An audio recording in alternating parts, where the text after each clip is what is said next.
Now, the Old Ones had great psychic powers and built many wonders of godlike beauty and size.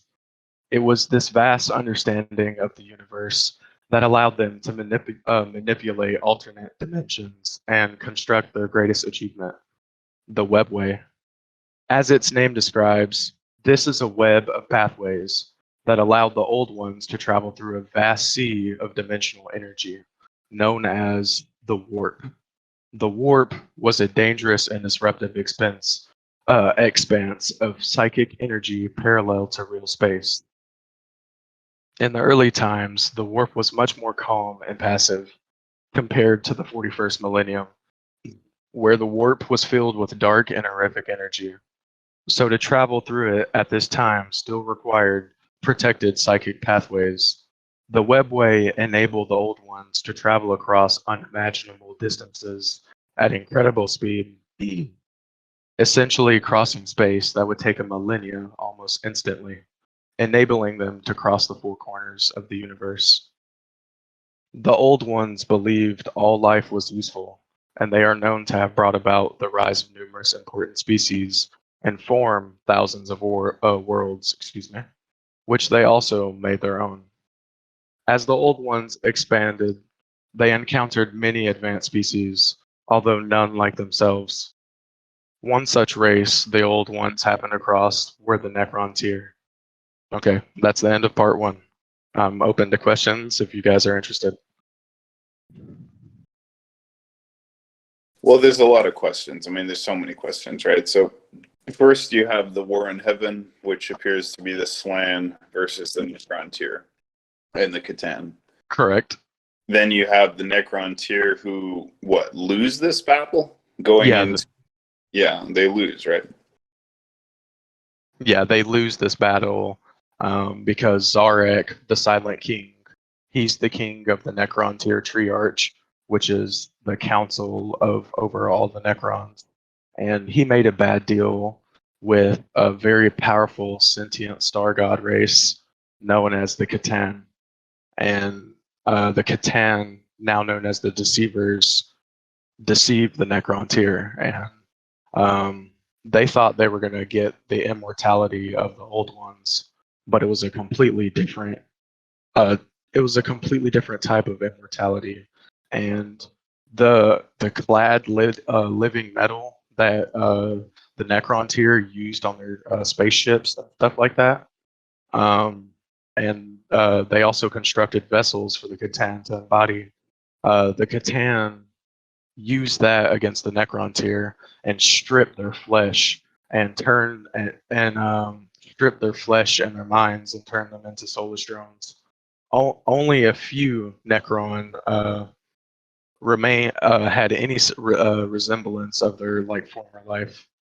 So very few Necron actually survived the biotransference process that the Catan tricked them into.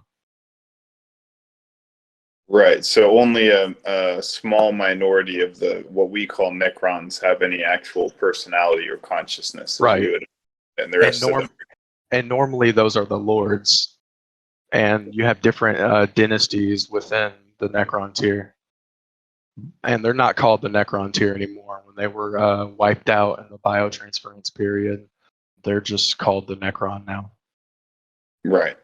So the Necron used to be an organic species who suffered from the radiation of their star, and they sought an escape from mortal death. And they found that in the Catan, who were star gods because they were star parasites who consume the energy of stars, and ultimately offered them this kind of devil's bargain of immortality. And they accepted it so they wouldn't die, but now they don't really even live. However, they do still have elite ruler class who are still conscious in a meaningful way, like Trazyn the Infinite and the Silent King and their other special characters, so to speak. Is that correct? Yeah, that's correct. Somewhat like the Thousand Suns Legion, in which most of the normal Thousand Suns are just sort of mindless automatons, but the sorcerers are still conscious in a similar way. The Necrons are in something like that. Yeah, and Hold on. Let me add something real quick. And what made the Necron tier and before they became the Necrons unique was that they used living metal. We hadn't heard of living metal being used in the Warhammer universe up until now. Right. Which is why they come back from the dead, even if you manage to kill one of the motherfuckers. There's Exactly. still a substantial chance they get back up and continue fighting.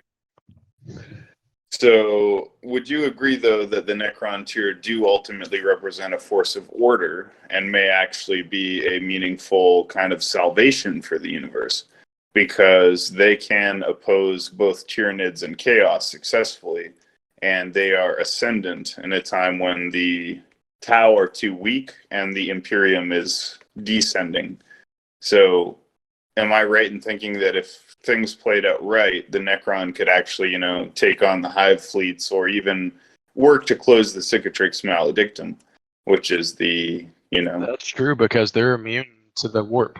They're immune to psychic powers. That's very true. and not only are they immune to it, but I believe that the Cadian pylons that existed on Cadia that essentially prevented what now is, those were Necron constructions, based on my understanding, or perhaps they were Great Old One constructions. Yeah, they're Necron constructions. Right. So the they're from Necron, like a millennia ago.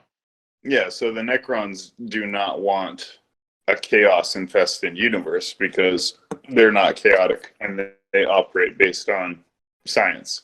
Exactly. Right. They have reason. They're not illogical. No, and they're not illogical, and because they're not illogical, I think it's possible they would actually ally with other sentient species, even if in the long run they were planning to exterminate them all. They might make common cause against chaos because they're logical sentient beings. Yeah, two birds with one stone.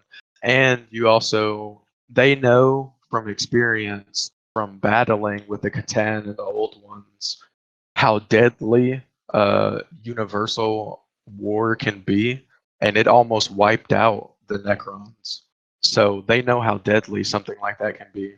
So their thought process is, okay, everybody's going to be happy when we start making all these alliances, which Tharek, the Silent King, is already doing. They're going to be happy with these alliances, and the Necrons are going to get exactly what they want. They're going to have this universal, full-scale, all-out war against the Tyranids and Chaos, and they're going to wreck them. I'm going to tell you what, they're going to wreck Chaos. They're going to put a leash on them. But the thing is that I believe humanity is going to suffer an extremely high price for this, and so are the other factions. But the only ones that are going to remain strong enough are the Necron, and that's exactly what they want, and that's my thought process. So the Necrons seem unique in that they are designed to be a counter to both Chaos and Tyranids, because for Tyranids, Necrons are a terrible bargain because they'll kill a lot of Tyranids and there's no biomass at all on them to get, none whatsoever. Yeah, it's metallic, exactly. So any engagement that Tyranids have with Necrons is a loss for them because they cannot get their resource that they need, which is biomass from Necrons. But Necrons, as we know, have fearsome firepower and fearsome resilience, so they're going to kill quite a few Tyranids for each Necron that falls. So that's just a losing battle for the Hive fleets.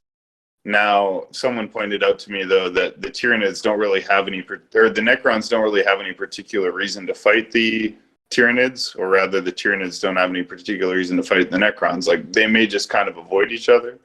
But what I do think the Necrons are obligated to do is oppose chaos, because a rule of chaos where the four chaos gods rip through into material space would absolutely contradict the imperatives of the Silent King. He doesn't want that. That doesn't help him. That's bad for him. Yeah, true. And he's already completed his goal, which, when he was serving his penance, after he made all that bad deals, he told the Necron race to go into deep stasis. So fast forward 60 million years, and we're currently in the Warhammer timeline, the 41st millennium. That's where we're at right now. So all the Necrons are waking back up, and this guy just came back from exploring deep space and he's warning everybody, all the sentient life he comes across that are reasonable. He's warning them. He's saying, hey, the Tyranid hive fleets, they're coming, man. And nobody knows how large the Tyranid hive fleets actually are, because the speculation is right now that the multiple hive fleets that are currently in the eastern fringe of the galaxy, of the Milky Way, excuse me, that's a very small portion to what is coming.